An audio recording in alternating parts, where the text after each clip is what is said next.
everyone, and thank you for joining me. I'm Jill Bloom, Group Publisher of Roofing Supply Pro, and welcome to our special podcast.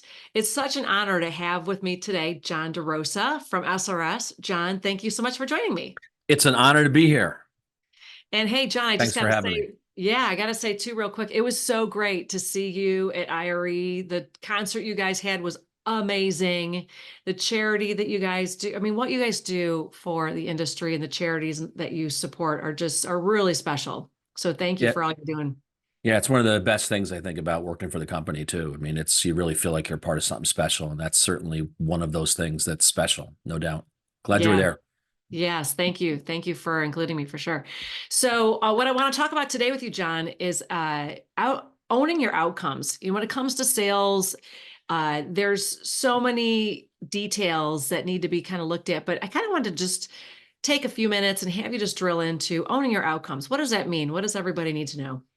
Yeah, I think it's a great question, and it's something that I would encourage you to think about even outside of sales. I mean, this is something that Right. speaks to our personal relationships. It speaks to, where you are within your organization. If you're wanting to grow or be promoted or whatever it is in your career, you've ultimately are the person that is responsible for whether you win or whether you lose. And, it's not uncommon for people to ask me, because I do a lot of work with salespeople on both the contractor side and also on the distributor side, where they ask me, like, what's the biggest mistake or the number one recommendation that you could give to a salesperson that would help them really maximize their opportunities for growth. And I say, you've got to own your outcome. You've got to be 100% accountable to the result. If you win the sale, and this is what we're really good at, right? When we win the sale, we want to beat our chest and brag about what a great job we did. But when we lose the sale, we're finding reasons to blame the customer or the market or the competition or maybe the company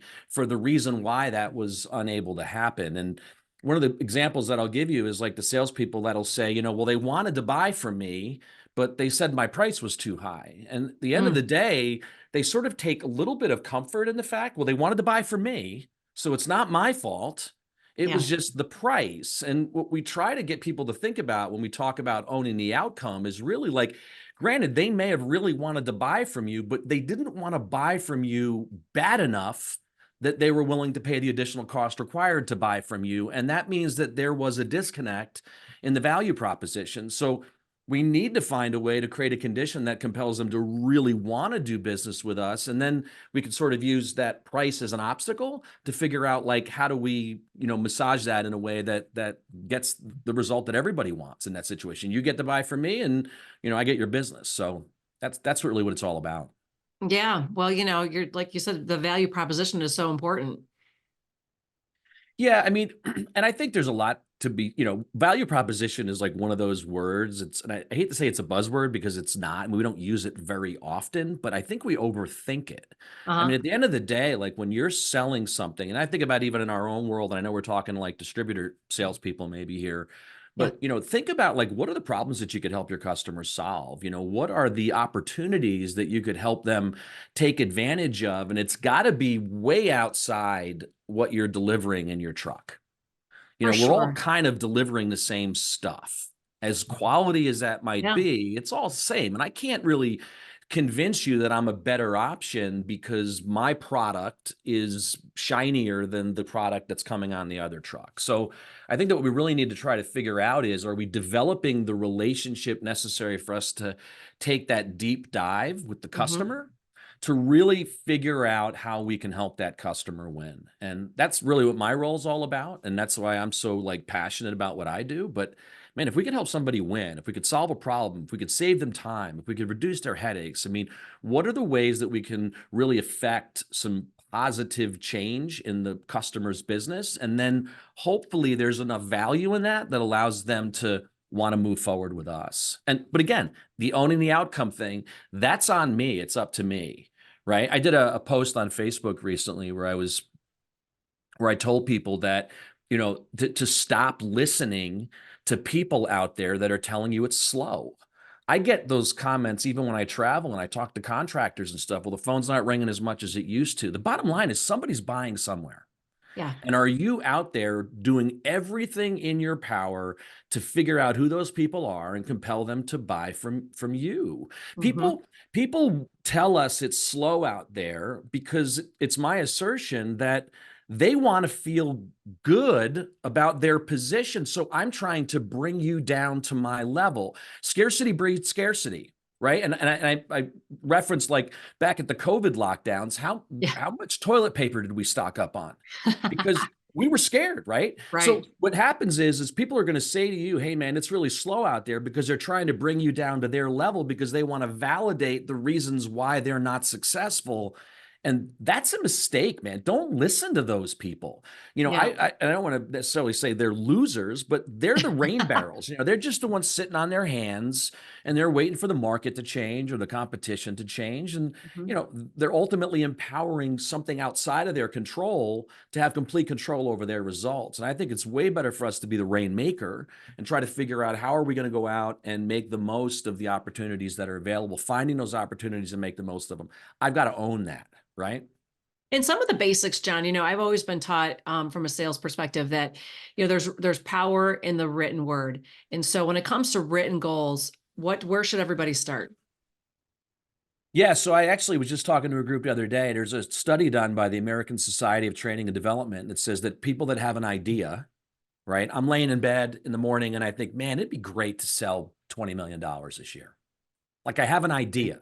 Those Yeah. people with an idea will achieve that result about 10% of the time. Hmm. So people who then take that idea and they say, "Whoa, wait a minute here. I'm not just thinking about it. I'm going to do it. I'm going to make it happen." Those numbers jump to 25% success rate. But it's the people that make a plan. Excuse me. You'd think that, like, establishing a plan, I built a goal and now said, this is a roadmap that I'm going to follow that's going to help me get there. You'd think it would jump like to a much astronomically, but it doesn't. It only jumps to about 50%. Hmm. But when you take that goal and that plan and you share it with somebody, right? I'm going to tell my wife about it. I'm going to tell my boss about it. I'm going to brag about it to my coworkers. That number jumps to 65%. But where it really, really changes is when you have an accountability conversation with your manager on a weekly basis, where you're sharing the progress and being held accountable to that result. Then the number jumps to 95%. So the cool thing Wow. about that owning your outcome mindset is now I've got a manager, right, that literally is going to hold me accountable to doing the things that I said that I wanted to do and that I was committed to doing. And then guess what? I'm going to have a Yeah. much higher level of success. And the reality is, even from an accountability perspective, right? I always love the word accountability, right? Hmm. Nobody knows how to spell it. You know, we expect it from other people, but we don't want it in ourselves, right? It's one of Right. those words that makes us all kind of cringe a little bit. But at the end of the day, I think if we're being honest, we all need a little bit of accountability from time to time. And the reason is because I even know from a personal experience, like, I'm not afraid or ashamed to let myself down from time to time. I'll excuse that.